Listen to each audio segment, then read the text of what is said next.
This is Just a Thought, a podcast for parents ready to change their mind and change their lives. This podcast is packed full of the one thing that will change your life, your parenting, and your relationships. Don't believe me? It's just a thought. I'm your host, Christina Stead, and this is episode 15, Feeling Like a Bad Mom. On Mother's Day this year, or close to it, I listened to a fireside that included Meg Johnson on the panel of speakers. If you don't know who Meg Johnson is, go look her up. I'm pretty sure she'll make you smile. At this fireside, Meg talked about how one of the things she tries to do daily is to lay on the floor and play with her girls. But one day, some time had passed and she had other things going on, so she hadn't played with her girls for a few days. So because of that, as they played, her girls, who were not used to having their mom play with them lately, just started playing and unconsciously excluded Meg by moving over to another part of the room at one point where Meg couldn't follow because she's paralyzed. Anyway, she felt a little sad, but she decided that she was going to make playing with her girls a priority again in future days.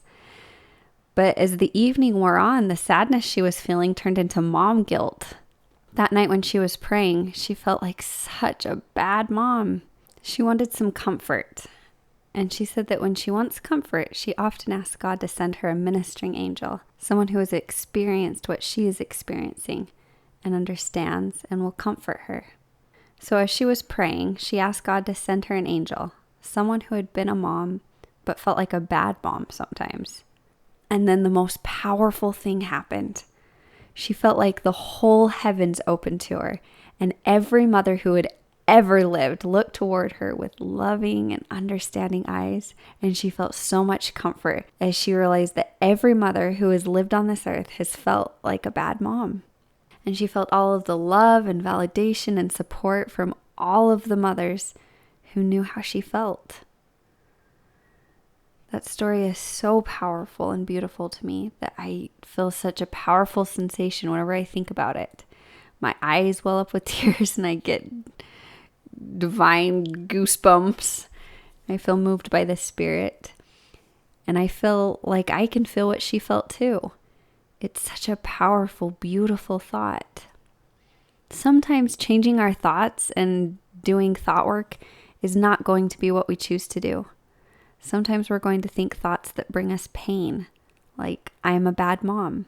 We're going to feel the pain of that thought, and we're going to sit with it and just feel it.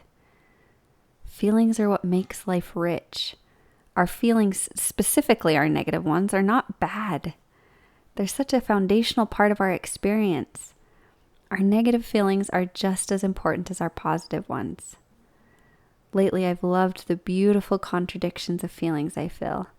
I'm sad and disappointed and angry daily, as well as happy, grateful, and pleased.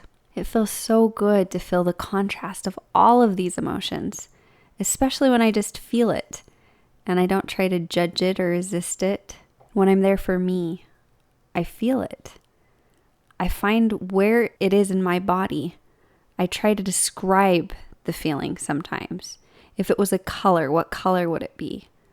What shape? What size? If it was an animal, what animal would it be? This is one way I get out of my brain and stop judging what I'm feeling and instead just feel it. Often I like to pray and journal about my feelings, and sometimes I do a thought download and I write down all my thoughts, and then I pinpoint what feeling each thought carries with it for me because of my beliefs. Sometimes it helps to talk to others and realize they have brains too. And even if they are thinking different thoughts than me, they're usually feeling and wanting similar things as me. So if you're like me, and sometimes you feel like a bad mom, or a bad daughter, or a bad wife, or a bad friend, or a bad human, I want to give you a hug right now and say you are God's, you're not alone, and through Him you are whole.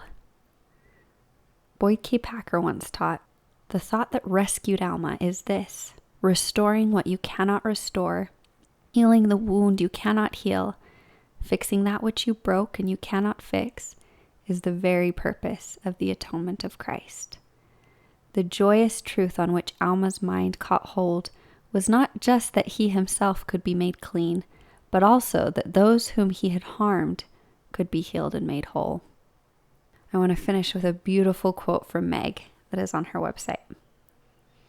I am the one in the wheelchair, but I'm not the only one who knows what it feels like when life gets too hard to stand. All of us have disabilities, and the worst ones don't even affect you on the outside. They're the ones that paralyze you inside, socially, spiritually, emotionally, mentally.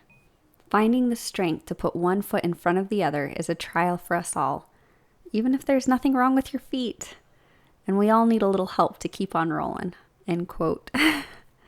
I hope this brings comfort and maybe a little push to anyone who needs a little help right now to keep on rolling. This is the life. Lots of love from me to you, my friends. This is Christina Stead, and this is Just a Thought.